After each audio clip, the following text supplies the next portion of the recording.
Good morning সকলকে, তোমাদের সকলকে আমার চ্যানেলে অনেক স্বাগত রইল। আশা করি তোমরা সকলে খুব ভালো আছো, সুস্থ আছো, আমিও খুব ভালো আছি। তো আজকে সকাল সকাল ঘুম থেকে উঠে বাড়ির যা বাসি কাজ সব করে নিয়েছি, কারণ কালকে রাত্রে মনে করে রেখেছি যে আজকে বাড়িঘরটা বেশ ভালো করে গুছাবো। গুছাবো বলতে তো প্রায়ই গুছানো হয়, কিন্তু আলমারিগুলো একটু গুছাবো, কারণ জামা কাপড়গুলোর যা অবস্থা হয়েছে, আমি না জামা কাপড় ঠিক মতন খুঁজেই পাচ্ছি না। মানে যখন যেটা পরবো মনে করছি তখন সেটা আর হাতের কাছে পাচ্ছি না, বা খুঁজেই পাচ্ছি না, এরকম হচ্ছে। তাই ভেবেছি যে আজকে আমার আলমারিটা বেশ সুন্দর করে গুছাবো আর থাক থাক করে রাখবো। মানে নতুন জামাগুলো এক জায়গায়, পুরাতনগুলো এক জায়গায়, মানে যেগুলো পরে আমি স্কুলে যাই বা বাজারে যাই, বা যেগুলো নতুন, মানে এক এক জায়গায় এক এক রকমভাবে জামা প্যান্টগুলো রাখবো, তাহলে কি আমার সুবিধা হবে। আর রাখি জানো তো ওরকমভাবে, কিন্তু কিভাবে মিশে যায় কিছুই বুঝতে পারি না। তো সেই কারণে নতুনগুলো এক জায়গায় রাখলাম, পুরনোগুলো এক জায়গায় রাখলাম, মানে যেটা যেরকম তার জায়গা সেরকমভাবে করে রাখলাম। এতে আমার সুবিধা হবে, মানে যখন যেটা ইচ্ছা হবে তখন সেটা বের করে পড়তে পারবো। তো আলমারিটা অনেক দিন ধরে ভাবছিলাম গুছাবো, তো আজকে অবশেষে গুছাতে পারলাম। আর এদিকে আমার বর বাড়িতে ছিল, তো দেখো আমার বর বাড়িতে থাকলে আলনাটা ঠিক থাকে না, আলনাটা জামা কাপড়গুলোকে মানে উলুঝুলু করে রেখে দেয়। তো এখানে ওর জিনিসগুলো ভরে ভরে রাখে। আমি ওকে মানে বারবার বলি যে আলনাতে তোমার জামা কাপড় রাখবা না, আলনাতে আমার শাড়ি নাইটি এসব থাকে। তো ও আসবে, এসে ওর জায়গায় না রেখে আলনার উপরে খুলে খুলে রেখে দিবে। তো যাই হোক, আজকে আলনাটাকেও বেশ ভালো করে গুছিয়ে নিচ্ছি। আর আমার সংসারে জানো তো বেশি নামি দামি জিনিস নেই, যা আছে এই আমার কাছে অনেক নিজের হাতে করা, জানো তো। সংসার করে তারপরে টুকটুক করে একটু একটু করে পয়সা জমিয়ে আমি এই সব জিনিসগুলো করেছি। তবে নিজের টাকায় জিনিস করার মজাটাই হচ্ছে আলাদা। আর আমি যখন বিয়ে করেছিলাম তখন জানো তো আমার বর ছিল বেকার, শুধু খালি হাত পায়ে বাড়ি থেকে বেরিয়ে এসেছিল একটা জামা কাপড় পরে। তারপর বিয়ে করেছি, বিয়ের পর টুকটুক করে এই যে একটা সংসার গড়ে তুলেছি। সত্যি জিরো থেকে যে সংসার গড়ে তুলতে এতটা কষ্ট হয় আগে জানতাম না। অনেক মেয়েরা আছে ভাগ্য করে জন্ম নেয়, বা অনেক ছেলেরা আছে যারা ভাগ্য করে জন্ম নেয়, যে হ্যাঁ গড়ে মানে নিজে হাতে গড়া সংসার পেয়ে যায় বাবা মার, কিন্তু আমরা পাইনি, আমাদেরকে নিজেকেই করতে হয়েছে। এখন পর্যন্ত তো কারো কাছে কোনো কিছুই পাইনি। হ্যাঁ, যদি কোনো দিন কারো কাছে কিছু পাই তাহলে অবশ্যই জানাবো। তো খুব কষ্ট করেছি জানো তো। একটা সময় যখন আমার বর মানে কিছু কাজ করতো না, তখন কিভাবে যে সংসার চালিয়েছি সেটা আমরাই জানি। তারপর যাই হোক একটা চাকরি পেলো, চাকরিটা পাওয়ার পর ও কাজটা ভালো করতো বলে মানে খুব তাড়াতাড়ি ওর 4-5টা প্রমোশন হয়ে গেল। আর প্রমোশন হওয়াতেই যাই হোক ভাগ্যটা এখন একটু ভালো চলছে। একটু ভালো বলবো না, ভগবানের আশীর্বাদে বেশ ভালোই এখন চলছে। যাই হোক, এই নিয়ে হচ্ছে আমার সংসার। তবে জানো তো একটা সময় খুব কষ্ট করেছি। মানে আমার যখন বিয়ে হয় তখন তো আমার বর কোনো কাজ করতো না। তারপরে এই যে বিয়ে করে আলাদা ছিলাম, আলাদা থাকতে গেলে যে সংসারে জিনিস লাগে, বাটি ঘটি, লেপ কাঁথা, মানে কত কি লাগে বলো তো, কিছুই ছিল না। সব কিন্তু আমি নিজে ওই টুকটুক করে মানে সংসার খরচের টাকা থেকে কিনেছি, আর এইভাবে একটা ছোট সংসার তৈরি করেছি। অবশ্য হ্যাঁ, আমার বাবা মা মানে হেল্প করেছিল। মানে হেল্প করেছিল বলতে যে আমাকে একেবারে দিয়ে সাহায্য করেছে এমনটা না। বাবা মার জিনিস নিয়ে আমি কিছুদিন আমার সংসারটা চালিয়েছি, যেমন হাঁড়ি করা এইসব নিয়ে। তারপর যখন যেটা আমি কিনেছি তখন সেটা নেওয়ার আর প্রয়োজন হয়নি, তখন সেটা আমি ফেরত দিয়ে দিয়েছি। তবে সত্যি বলছি, বিশ্বাস করো, আমার সংসারে কেউ বলতে পারবে না যে কেউ চালানা দিয়েছে।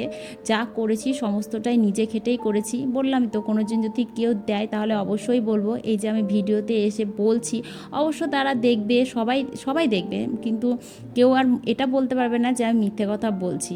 কারণ সত্যি তো আমাকে কেউ কিছুই দেয়নি, যা করেছি আমি নিজে করেছি, আমি এটা গর্ব করে বলতে পারি।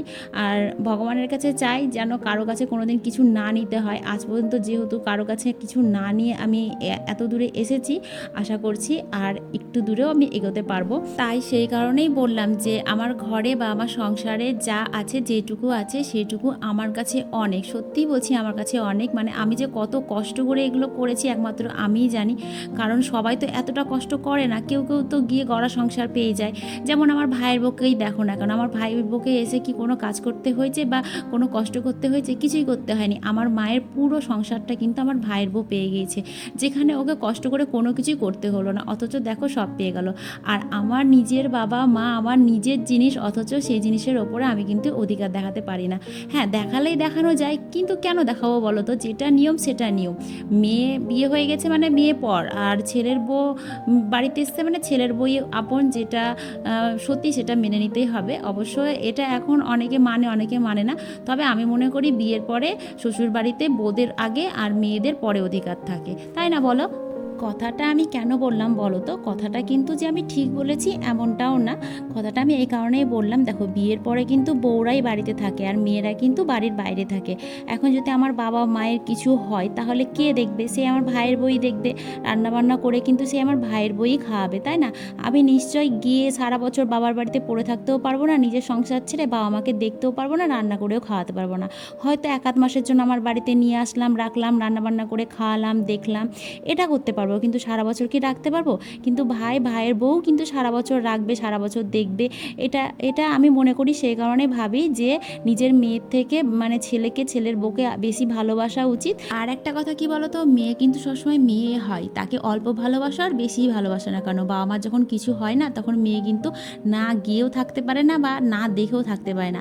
কিন্তু যখন তুমি পরের মেয়েকে ভালোবাসবে না, পরের মেয়ের সঙ্গে খারাপ ব্যবহার করবে, তাকে বউ বলে মানবে না, তখন তোমার যদি কোনো কিছু হয় তখন কি সে তোমাকে দেখবে? মানে দেখলেও কিন্তু সেরকমভাবে দেখবে না, কারণ তুমি তো আগে থেকে তার সঙ্গে খারাপ ব্যবহার করে রেখেছো।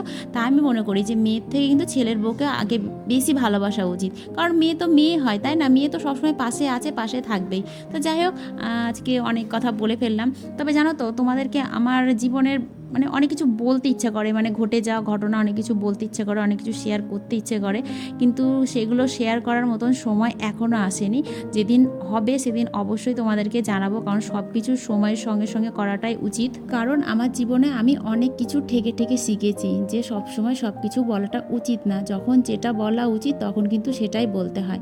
আসলে কি বলো তো, আমি একটা সময় ছিল যখন আমার বুদ্ধিটা অনেকটাই কম ছিল। এখন অনেকের কাছে অনেক কিছু মানে আঘাত পেয়ে পেয়ে বুঝতে শিখেছি যে না, সবসময় সব কিছু বলা উচিত না। তার কারণ কি বলো তো, আমার তো আগে অত বুদ্ধিশুদ্ধি ছিল না, হয়তো যখন যেটা বলার না তখন সেটা হয়তো বলে ফেলতাম, বা যেখানে হাসার না সেখানে হয়তো হেসে ফেলতাম। মানে একটা বাচ্চারা যেরকম মানে বুদ্ধি নিয়ে চলে, আমার বুদ্ধিগুলো সেম সেরকমই ছিল। সেই কারণে আমাকে অনেকে মানে গুরুত্ব দিত না, আমার কথার দাম দিত না। তারপরে আস্তে আস্তে যখন বুঝতে শিখলাম যে এগুলোতে মানুষ আমাকে খুব ছোট করে বা আমাকে নিয়ে হাসাহাসি করে বা আমার কথার কোনো দাম দেয় না, সেই কারণে নিজেকে একটু একটু করে পাল্টাতে পাল্টাতে আজ এতটাই পাল্টে ফেলেছি যে আমি আগে কী ছিলাম আর এখন কী ছিলাম, মানে ভাবলেই আমি নিজেই অবাক হয়ে যাই যে সময় আমাকে এতটা পরিবর্তন করে দিয়েছে। সত্যি আমি এখন নিজেকে অনেকটা পরিবর্তন করে ফেলেছি। আগে আমি একা থাকতে ভয় পেতাম, আর এখন আমার একা থাকতেই বেশি ভালো লাগে। সত্যি বলছি, আমার এখন একা থাকতেই বেশি ভালো লাগে। তো যাই হোক, সারাদিন অনেক কাজ কাম করলাম, তোমাদের সঙ্গে অনেক কথা শেয়ার করে ফেললাম। তো এখন বাজছে রাত্রির 8টা, আর আমি এসেছি একটা গিফটের দোকানে গিফট কিনতে। আর আমাদের বাড়ির সমস্ত গিফট কিন্তু এই দোকান থেকেই কেনা হয়। তো গিফটের দোকানে গিফট নিতে এসেছি, তার কারণ হচ্ছে আমার ছেলের বন্ধুর আজকে বার্থডে। তো একটা না, আমি দুটো গিফট নিবো, তার কারণ আজকে যার বার্থডে আছে তাকে একটা গিফট দেবো, আর এর আগে একটা বার্থডেতে খেয়ে এসেছে কিন্তু কোনো গিফট দেওয়া হয়নি, তার কারণ সেদিন আমি বাড়িতে ছিলাম না।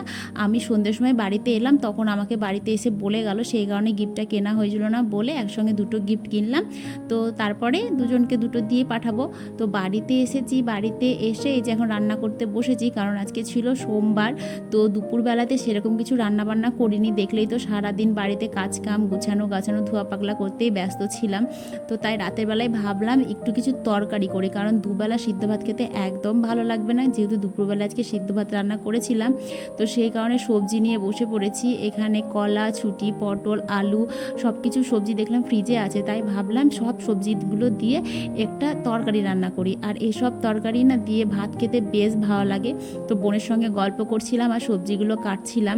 তো এই দেখো, রাত্রে রান্না বান্না করা হয়ে গেছে, বোন আর আমি খেতে বসে পড়েছি। ওইদিকে ছেলে গিয়েছে ছেলের বন্ধুর বাড়িতে খেতে। তো এখানে কি কি দিয়েছি দেখো, পটল, আলু, ছুটি, কাঁচা কলা আর ভেন্ডি কিন্তু বোন দিতে বারণ করছিল, তো আমি বললাম দাঁড়া, আমি এমনভাবে ভেন্ডিটা দিব যে ভেন্ডিটা গলবেই না, গোটা গোটা থাকবে। ও বলছিল ভেন্ডি দিলে নাকি সবজিটা ল্যালপেলা হয়ে যাবে। তো দেখো, একটুও ল্যালপেলা হয়নি, বেশ সুন্দরভাবে রান্না করা হয়েছে।